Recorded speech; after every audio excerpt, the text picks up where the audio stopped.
Japan Station is made possible in part by Patreon support. If you would like to make sure that I can keep bringing you more content like this, then head on over to japankyo.com/Patreon and sign up for as little as $1 a month. Ladies and gentlemen, welcome to Japan Station. Welcome to Japan Station, a production of japankyo.com. This is the podcast where we help you understand everything you should know about Japan. I'm your host, content creator, founder of japankyo.com, and lifelong Japan enthusiast, Tony R. Vega. If you're into spooky stories, urban legends, yokai, and Japanese folklore, you're in luck because my guest today does a podcast about exactly those topics. So today, you're going to get to hear a conversation with Kevin O'Shea. Now, Kevin has been on the show before. It was quite a while ago. And if you want to go check that out, well, check out the link down in the show description. He told us all about the crazy journey that he went on when he was in China trying to get back to Japan during the pandemic. Amazing story, and I highly recommend that you go check that episode out because it was a very unique experience. But today, Kevin is here to talk about his relatively new podcast called Supernatural Japan. He started this a little while ago, went into a little bit of a hiatus, but lately he's been churning out new episodes. And I love Kevin. I've been on his main show, Just Japan, I think twice. I've been on to talk about my walks across Japan, and it's always a pleasure to get to talk to Kevin. He is one of the OG Japan podcasters. He probably has the oldest, longest running Japan focused podcast that is still, more or less active. He kind of, starts it back up every once in a while. So I think he might be the number one in that regard. If he's not, then he might be number two. I'm not totally sure, but he was definitely doing this before I started this show, and I've been doing this show for quite a while. So he's my senpai in that regard. I have incredible respect for him, and it's always great to get to connect with him again. So again, the new show that he's producing is called Supernatural Japan. I'll include links for any of you that want to check it out. And don't worry, we're not going to get into anything super spooky in this episode. There's a couple little scary stories here or there that aren't that bad. And we also talk about Japanese cryptozoology and a few other things. It's a pretty fun conversation. I think you're going to enjoy it. So let's get into it. Here is my conversation with Kevin O'Shea of the Supernatural Japan podcast. Kevin, welcome back. So it's great to have you back on the show. Yeah, it's fantastic to be back. It's been quite a while. Sometimes I get confused because, of course, you've been a guest on my show a few times. Yeah. As well. So, but it's really great to talk to you again. Yeah. Last time you were on my show, on this show, we talked about your scary story, like with the pandemic and Japan and China, like your own craziness. Very much so. Yes, my own supernatural event. Yeah. I highly recommend people check that episode out if they haven't. It is fascinating even today, after the fact. But today we're talking about other, not personal scary stories, but general scary stories and spooky stuff. Because Kevin, well, tell us about your show, Kevin. Sure thing. Well, I want to call it a new podcast, but I guess it did start a few years back. But I'm putting all of my energy now into a podcast called the Supernatural Japan podcast, which is a podcast about all things spooky and weird Japan. Yeah. In a nutshell. How many episodes do you have at the moment? Well, with now my current release schedule is every Sunday, so I'm up to about 30 episodes right now. But it was kind of a starting and sputtering beginning. So the show actually began in 2022. My very first episode was in March of 2022, and that was with the Senichi department store fire and hauntings in Osaka. I listened to that. That was a great. Yeah. It's a great story, very tragic story, but a great story. So in 2022 and 2023, I put out about 15 episodes, and then it basically not much happened. A few episodes in between now and then, and in really for 2025, I said, you know what? goal this year is to just really focus on this podcast and push it ahead with weekly episodes. And all of my energy is going into Supernatural Japan, and I'm having a lot of fun with it. I've heard and I've seen the niche of like horror and spooky stuff is quite good. There's a very dedicated, group of people that love that kind of content and they go all for it. Have you noticed any new people coming in? Because of course you have the established following for years and years with Just Japan, but even back with your YouTube, I'm sure people that like myself that have known you for just years and years and years now.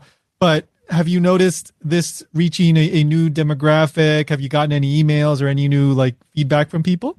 Yeah, it's interesting. I think it's a real so the Just Japan podcast, which is kind of my main podcast that I had for years, this podcast is still very much so a baby in comparison. I think when I began the Just Japan podcast back in, I think, like 2013, the landscape was, I don't want to say barren, but pretty close to it when it came to like Japan content. I was in early. And I also had a pretty big ally. So Anthony Joe, who used to be the editor of gaijinpot.com, was a big fan of what I was doing. And he regularly featured the Just Japan podcast on Gaijin Pot. And that was, probably arguably the biggest kind of Japan blog at the time. And that really helped push that podcast.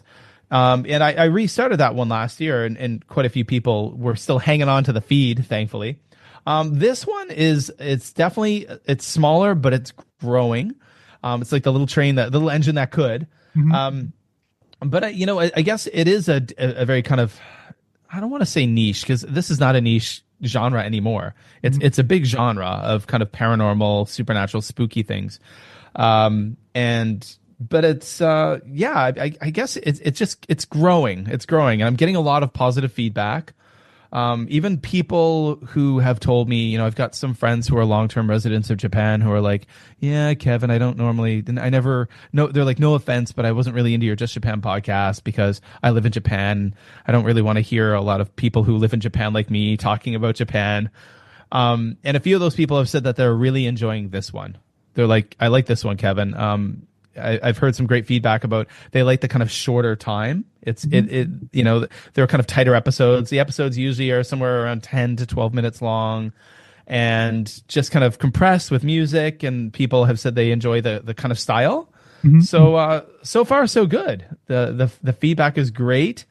I'm just going to keep on. One of the things that I've learned over the years, but I don't always practice, is a rule of growth is consistency. And being very consistent with a podcast, like having it come out, say, for example, every week or every second week, but setting a schedule and sticking to it is a great way to grow things. And again, I know this from back in the Just Japan days, but I haven't always practiced it with other podcasts. So I'm going again full in on this, and so it's growing.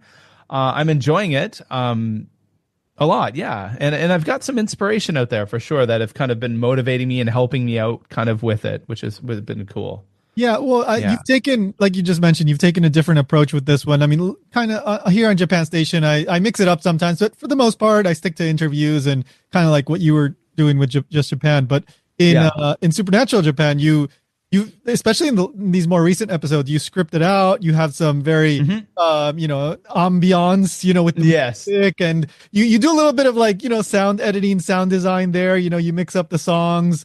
It's a very different feel, and I think this is like you just mentioned, it'll be something for a new group of people to like come in. They like somebody to tell them a story. It's quick, and you get something every week, and it's this new topic. Every story is different. So I like the approach. I like the approach. It's different. Yeah. Oh, thank you. And it's a lot of fun to do, but I plan, I'm sure you've heard some episodes where I have had some guests. The majority are just me. Like you said, I write a script and I'm sitting here with a microphone and I'm, spending a lot of time with the script, and then I'm sitting here recording and fumbling things and deleting them and going back and recording and fumbling things and deleting them and going back and recording. There's a lot of that happening. So I'm not a perfectionist, but I'm trying to make it as pretty tight. But I do plan definitely from time to time having guests on who are relevant to the genre and relevant to the whole kind of thing. Like, for example, Philip Jackson. Yep. He's been, yeah, I've talked to him too. I saw him in Japan when I was, walking. So yeah, I know him. Yeah, Phil Jackson. He's such a fantastic guy, and he's definitely part of the inspiration for this podcast, because both Phil and I love spooky things, and he wrote Paranormal Kansai. He's the author of Paranormal Japan, and this podcast kind of was birthed, I suppose, as a result of conversations I'd have with Phil, because he knows I'm into this stuff, and I've been into this kind of, I guess, genre topic of folklore since I was young, since I was like a teenager, and not about Japan at the time. When I was younger, I was all about Irish folklore and Scottish folklore and kind of ghosts in Canada and things like that. But when Phil Jackson wrote Paranormal Kansai, we got to talk about it. I was thinking, of course there is Uncanny Japan, which is just, one of my favorite podcasts, period, with Teresa Matsura, and she's the queen of spooky Japan for sure. But kind of I think both of those, Phil Jackson and Teresa Matsura at Uncanny Japan inspired me to kind of just start something like this, because I just knew it would be a lot of fun for me to do. Yeah. No, it's very fun to do the research into that kind of stuff. Like I've done episodes for my other show, like about kappa and this and that, and like you find some very fun, cool stories. So, I like that kind of stuff too. So I want to get some stories from you, some of the topics that you've covered, but I want to start with one that I guess, in a sense, literally hits close to home for both of us, because we've both lived in Kobe. You did an episode about Ikuta Shrine. Could you tell us a little bit about Ikuta Shrine? And then, I've got my own experiences at Ikuta Shrine. Nothing spooky, but just I love talking about Kobe whenever I get the chance. So, tell us about it. Okay, well, for those who may not have caught any episodes that we've done together, we always talk about Kobe. We always talk about Kobe because we both lived in Kobe at the same time. We literally lived next to each other without, I think for 1 year we overlapped, maybe, but yeah. And folks, we never knew each other, never met each other, but it's really interesting. I actually kind of off topic, but still on topic. I literally met when I was teaching. I'm an international school teacher by trade. Unfortunately, I'm not a professional podcaster. Wish I was, but I met a colleague in Beijing, China, when I was teaching at an international school, who also lived in Kobe at the time that I lived in Kobe. And we hung out at many of the same places, but never met each other. Yeah. There were even back then, I'm sure it still is the case now, but there are quite a few foreigners in Kobe, like teachers and all that. So, I guess it happens, but it's just funny. Yeah, like these two, for me and you, and we were there, but we just didn't know each other. Yeah. So basically, Ikuta Shrine or Ikuta Jinja is one of the kind of more famed shrines, Shinto shrines in Kobe, and it is right downtown in Kobe. It's in Sanomiya, so it's very close to Sanomiya Station or Kobe Station. So it's right there. It's very central. Lots of tourists go there. A lot of course, locals. Most, I think a lot of foreigners who also live in the city tend to go there for things like, their New Year's celebrations. Both of my children were blessed at Ikuta Jinja when they were born. So that they call that Omiyamairi. Omiyamairi is that ceremony. So both of my kids were blessed there. My in-laws would come to those ceremonies, and so it's kind of a near and dear place to my heart. Whenever we visit, we always go there and look around. And we used to go there for Hatsumode. That was our shrine, the preferred shrine for that. So that it's near and dear to me. So I love Kobe. I always say Kobe is like my second hometown.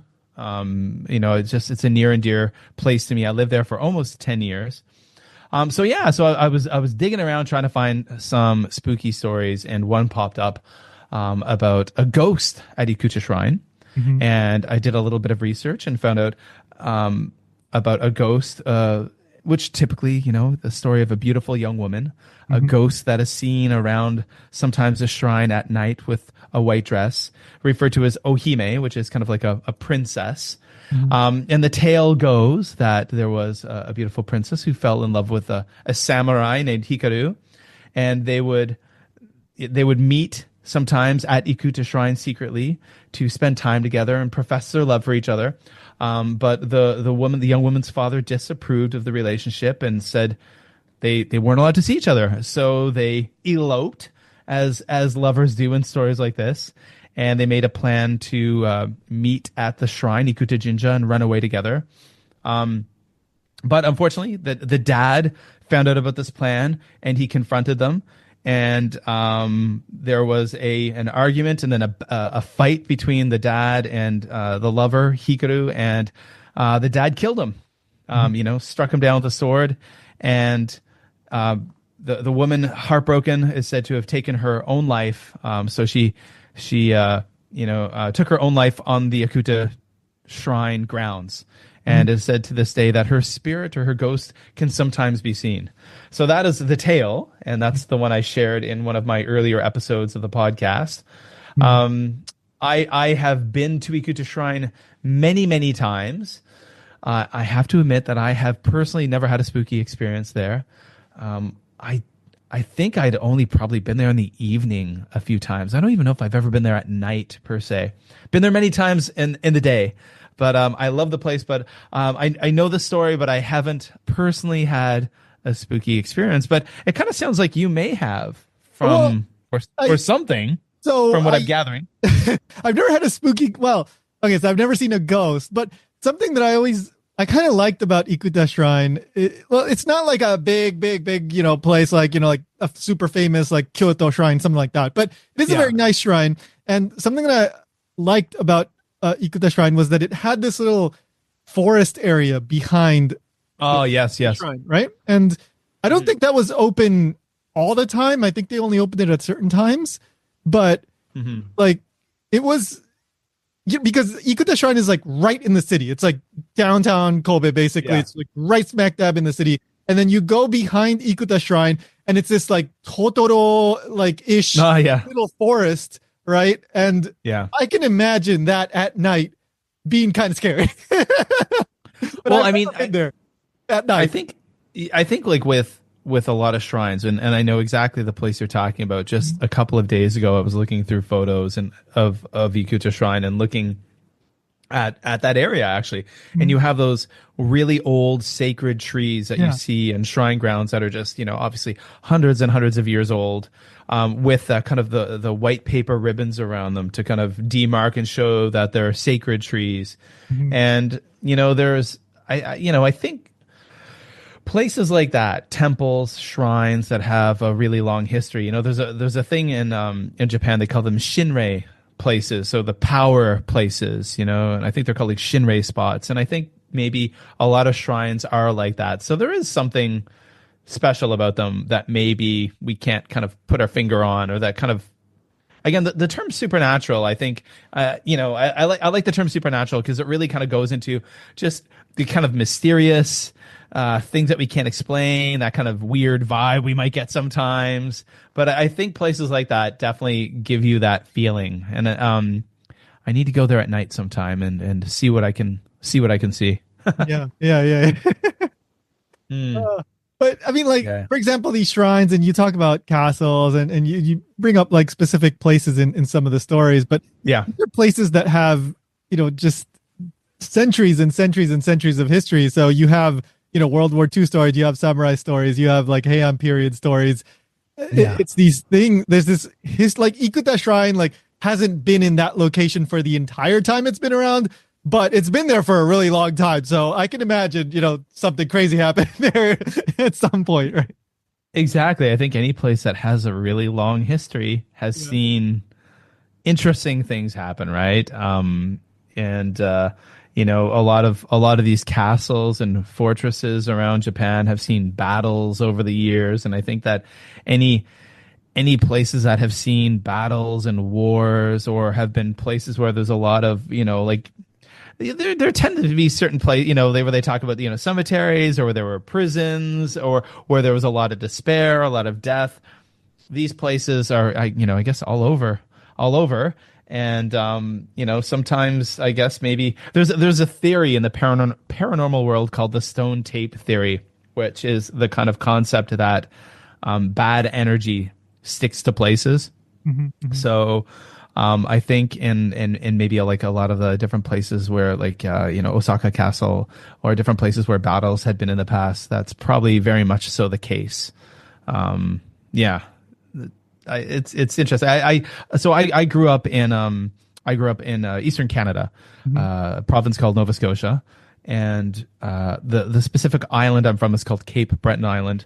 And in the 1700s, it was a capital of New France. It was called Ile Royale, and there was a French fortress there called the Fortress of Louisbourg. And it was reconstructed, or a quarter of it was reconstructed in the 1960s by the Canadian government. And today it's a living museum, kind of very much so like a colonial Williamsburg, maybe in Virginia. And it's a living museum. They have costumed reenactors. They call them animators. And, they have, the military. And there was 2 large battles there in 1745 and 1758 between the British and the French. And, literally thousands of people died in the kind of worst way. I know all about this because my dad was the chief historian there, and he was the superintendent. He was the superintendent of that national park for some time. And I worked there as a costumed animator for years. I basically grew up at the place. And that was my summer job, my paid summer job from the time I was about 15 until I was like about 21. And I was in the military fife and drum corps, like a reenactor. So I was like in this military regiment. We were called the La Compagnie Franche de la Marine, which were the French colonial Marines.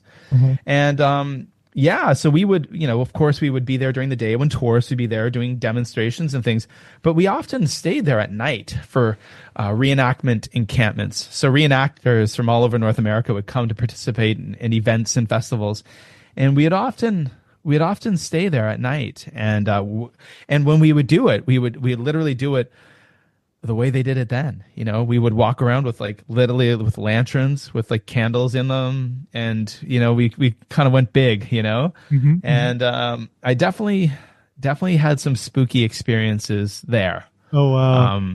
There were some places I can remember going, some rooms and buildings where I'd walk in and quickly turn around and leave, just like, nah, I'm not going in that place, no thank you. Or like I walked in that room and all the hair on my body stood up, Yeah. So I guess, I think that's where it really started with me, like the interest in this topic, because I don't, I never actually in a way saw something, I don't think, but I guess, I'm open to it. I've had some pretty weird experiences maybe. Yeah. But like, I mean, I'm not a believer of ghosts or anything like that. Like, if I ever run into a ghost, I'll go, okay, cool, I guess they exist. But like it's never happened to me, so I have no reason to believe in it. But the stories are interesting. The history is interesting, and I think that's what it is with me. Like, I mean, what do you call me? Am I a believer? Probably no. Yeah. But I love folklore and I love the stories.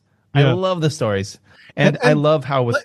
I'm sorry, and like you mentioned, like when you go somewhere, like even if you don't believe in it, there sometimes you just feel something, and we all interpret that in different ways, and yeah, but that's fun, right? It's interesting. Like here's just a really quick thing like that happened to me in Japan. Like I was in Shikoku, near this famous like Dogo Onsen. There's I think it's a temple. I can't remember the name of the place, but there's this.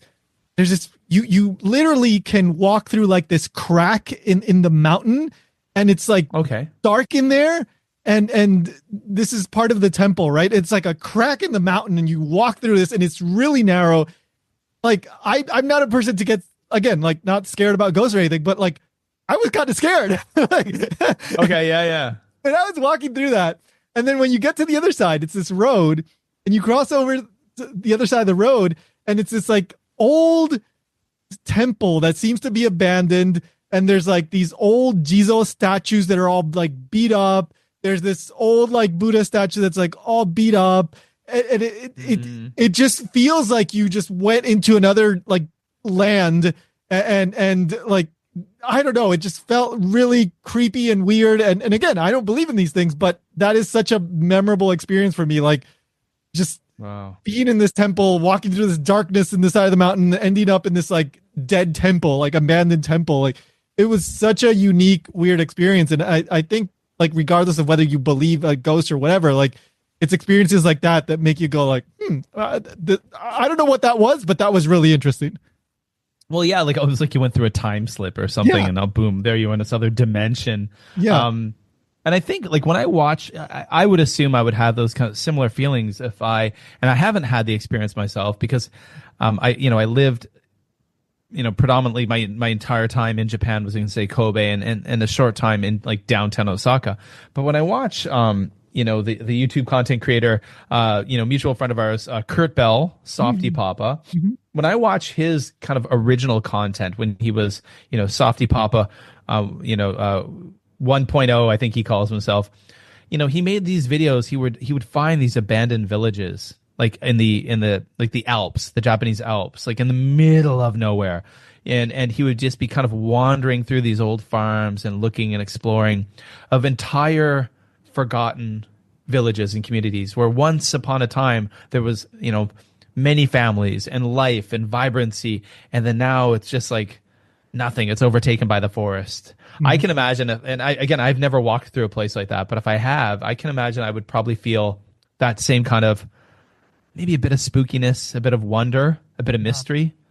Yeah. Like those places that's what it kind of reminded me of when you talked about like going through and then seeing this like kind of old temple, It just makes you think like, what happened here? Like, who were these people? And then maybe like a fox, a kitsune, or like a tanuki runs across. And like, I don't know, your mind starts to go wild, right?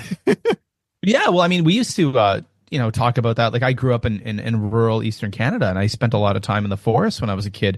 Just I was a very outdoorsy person. And we used to talk about, and now it's completely eluding me. I haven't thought about this in years, but we had a nickname for them where you'd sometimes think you'd see something out of the corner of your eye and you'd turn and look and there was nothing there. Yeah. And that often happened like when you're out in the forest alone. Yeah. Like you'd think you just saw something, like did something just poke its head from around that tree? And you look, no one's there. Nothing's there. Is there an animal there? No. And you kind of walking along, and these were the days before I had earbuds in my ears and I didn't have a smartphone my face in. So I think I was more acute of what was around me. But sometimes your mind plays tricks on you and you start to make up things in your own mind. Definitely. Yeah. Especially, you're out in the wilderness and there's plenty of, whether it's a deer or, tanuki, kitsune, inoshishi, whatever. There's plenty of animals in the wilderness in Japan. So, or in some areas, bears. I mean, those don't scamper about. They just come at you. So that's scary in a different way. I'll take a ghost any day over a bear. I think I could probably reason with a ghost more than a bear. Yeah. And that's one of the fascinating things about a lot of these stories is that they are often based in an element of reality, or and maybe, I don't know, we could get into this, but I like a lot of the lessons that are taught with these stories. They're often based on some kind of a lesson. Or yokai and all that. That often there's that element to it. But so let's can you tell us maybe a few of your like more recent ones, like what comes to mind, or maybe a favorite one here or there that comes to mind? Yeah, well, I mean, I'm only about 30 episodes in. I plan to do lots more. So I do plan to tackle the low-hanging fruit sometimes, of course, the stories that we all know about. But I also enjoy finding things that are new to me. And 2 episodes ago, as of the time we're having this conversation, I did an episode called Lost in the Snow, The Haunting of the Hakoda Mountains. And this was something that was very new to me. I tried, after I found the story and researched it and wrote the script, I was talking to my wife about it. She had never heard about this before. And my wife's Japanese. I mean, she's not a history scholar, but she was just like, no, I've never heard of that. And the haunting of the Hakoda Mountains. So the Hakoda Mountains are in Aomori Prefecture, and it's a mountain range that's just very popular with hikers and skiers and outdoor enthusiasts. Very beautiful place. kind of a playground for the outdoorsy types. And it does have a reputation of being very rugged with bad weather, obviously in the winter time, and being in Aomori Prefecture. So unfortunately, each and every year, there are people who do lose their lives, hiking, getting lost in the wilderness, those kind of unfortunate incidents that we often do hear about, in Japan and everywhere else. But the story is set in 1902. And there is a regiment, an infantry regiment from the Imperial Japanese Army, and this is an event that really happened. And they were on a training exercise, preparing for a potential war with Russia. This was something that was kind of on the horizon. So a group of, it was 210 soldiers, infantry soldiers, were to do kind of like a long hike through the mountains, kind of testing their winter equipment, which winter equipment in 1902, not as effective as winter equipment, in 2025. Lots of long cotton coats or wool, things like that. So basically what had happened was a blizzard blew in. Very cold weather, very stormy. They say that the temperatures went down to minus 42 Celsius, which is minus 41 Celsius, which is minus 43 Fahrenheit. And unfortunately, 199 of the 210 soldiers froze to death on the mountain. I found photos, and I shared some on my social media for the Supernatural Japan podcast, but some I just didn't. I read how like one large group of soldiers was found dead huddling together, and there is literally a photo of what looks like a big circle of snow-covered men all nearby each other, and it was just like, oh, that's so sad.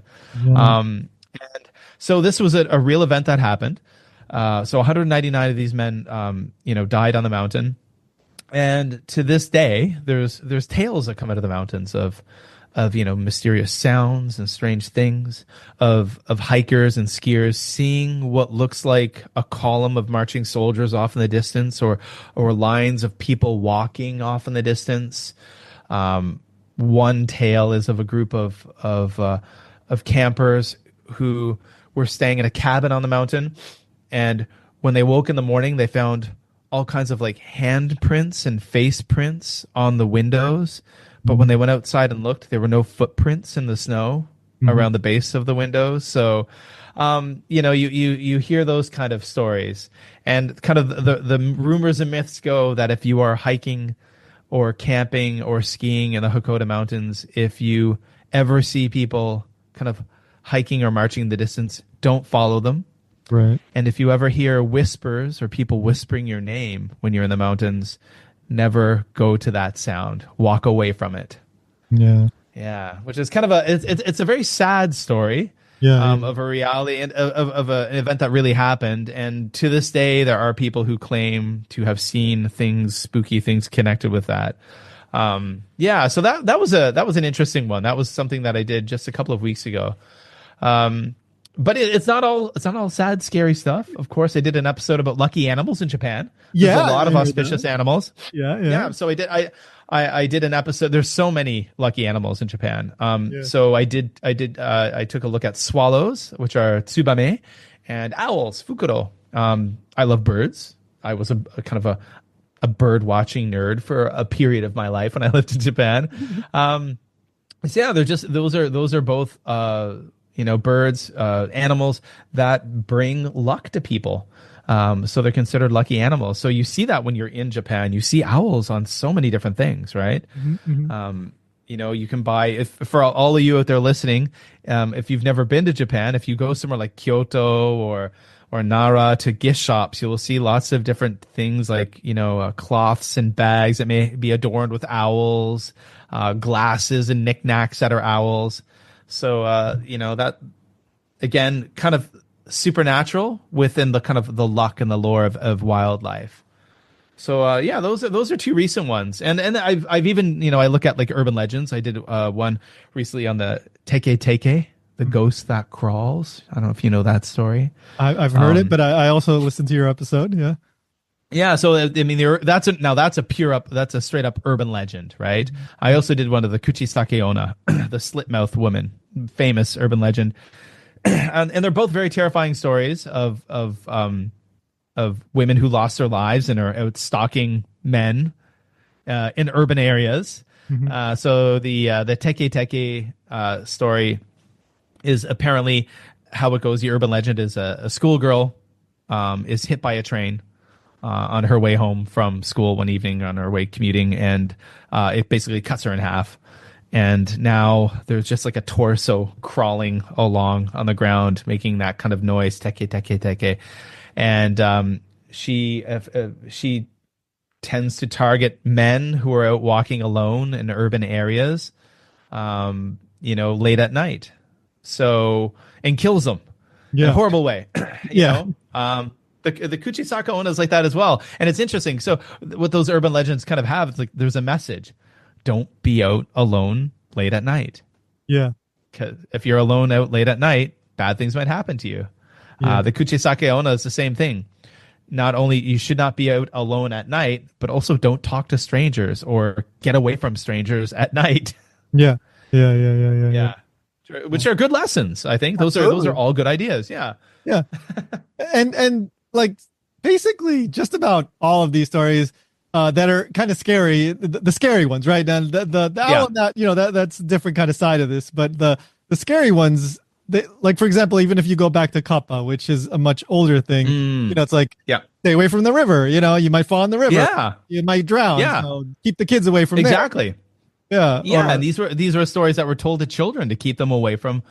And it's not just, there's other cultures too where they have these stories about like monsters living in the water or sprites that live in the water that will pull you into the water because it was a warning, like kids stay away from the water. Yeah. Yeah. Which is good advice. Yeah.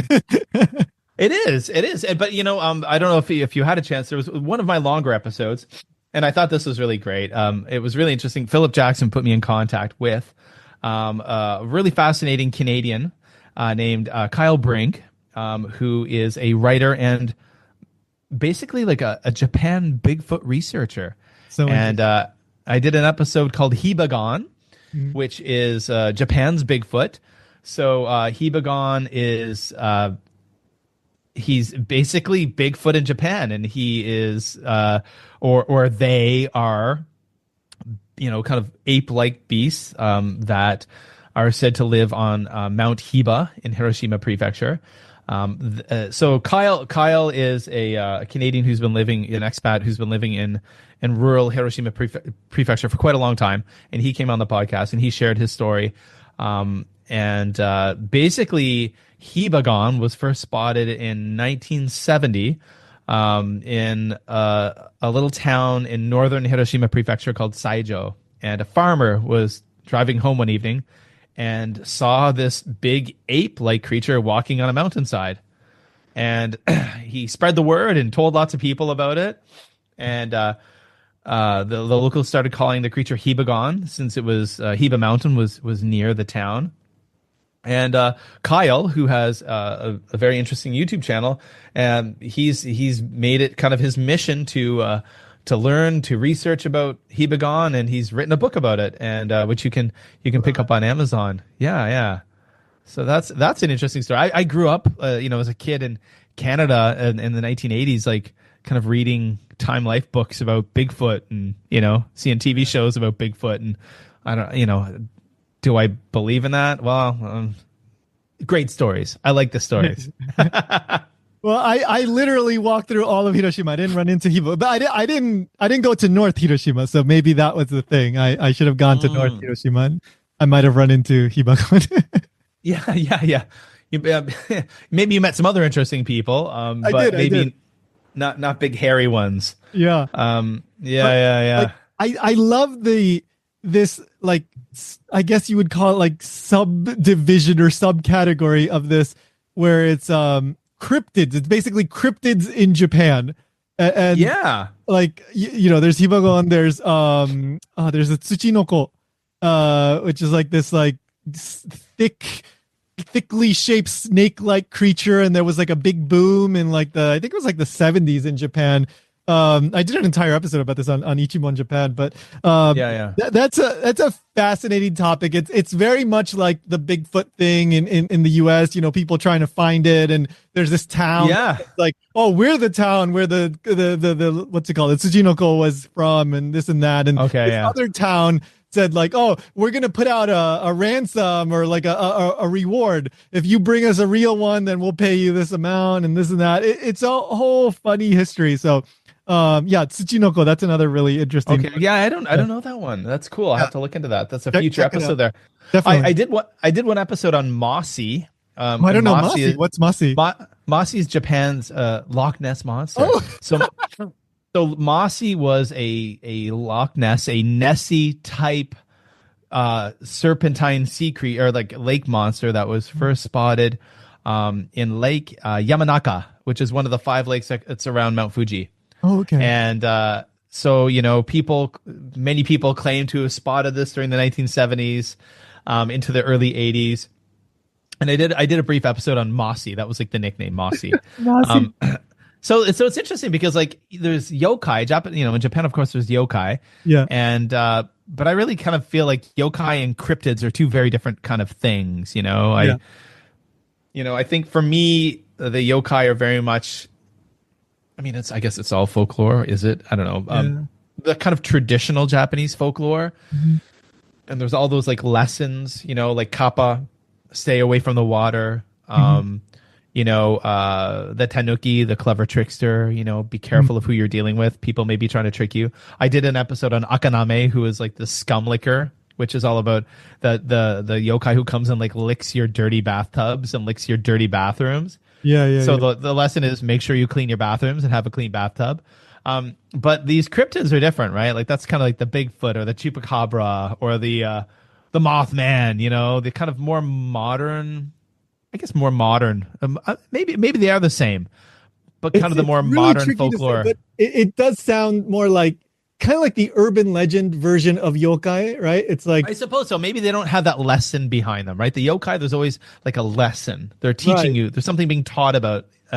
Whereas in the where it's about revenge or about not trusting this or not being greedy, these things, these important kind of like moral lessons or keeping your bathroom clean, other maybe more simple lessons. But when it's like a Bigfoot or a I don't know, what are some of the ones in America, like the or the Frogman? There's one called Jersey Devil. The Jersey Devil, right? Like these are, I don't know. It's they're maybe more that's about just the clout.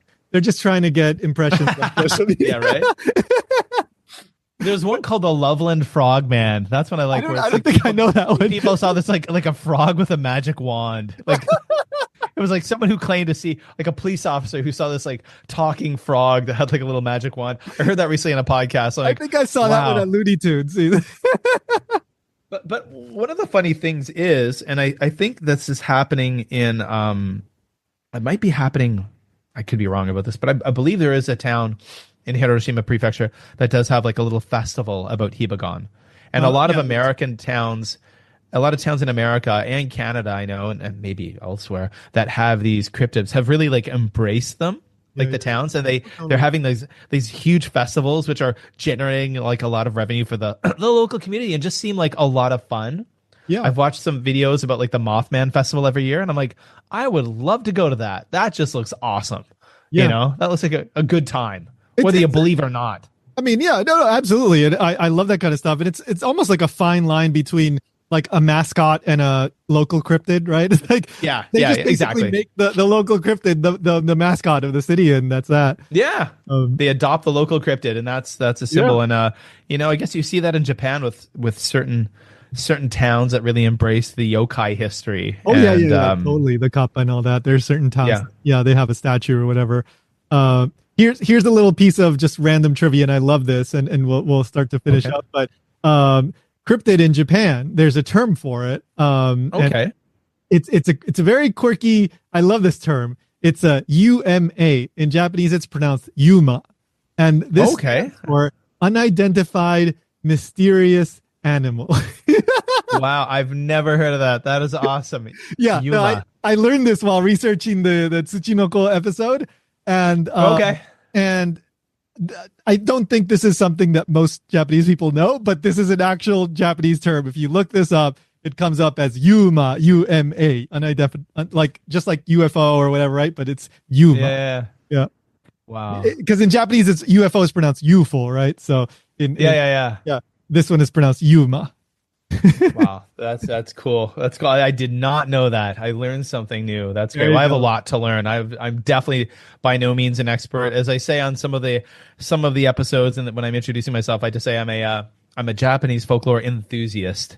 But yeah, I definitely and speaking of that, one thing moving forward, what I'm planning on doing, and I've already been kind of contacting some different people, is I hope to get some more enthusiasts on as well. Definitely we'll be getting Philip Jackson on again in the future. He just has so many fantastic stories. I mean, he wrote Paranormal Kansai and Paranormal Japan, and he just got such a great voice for telling stories too. Yeah. And some other folks. I've been chatting with some from different podcast hosts who have similar podcasts, but in America. I love the idea of kind of cross pollinating and getting people on just to share different stories. So I'm pretty excited moving forward for the different things I get to learn, and I'm going to research and share with everyone. Yeah. Absolutely. I mean, hey, and the more you do it, the more of an expert that you become in it, because you keep learning every time you do one. It's always a fun experience researching like a new topic, and Well, yeah. don't remember 100% of it, but a lot of it does stick. Well, actually, I'm learning that right now because when I just spoke to you, when we just started recording, I was like, I don't know how much of these stories I'm going to remember, because I tend to have a problem where I research something, I record the episode, and when I move on to the next episode, whatever that was I just did, it seems to be forgotten. But apparently some of it's sticking, so I'm able to share these stories. Yeah.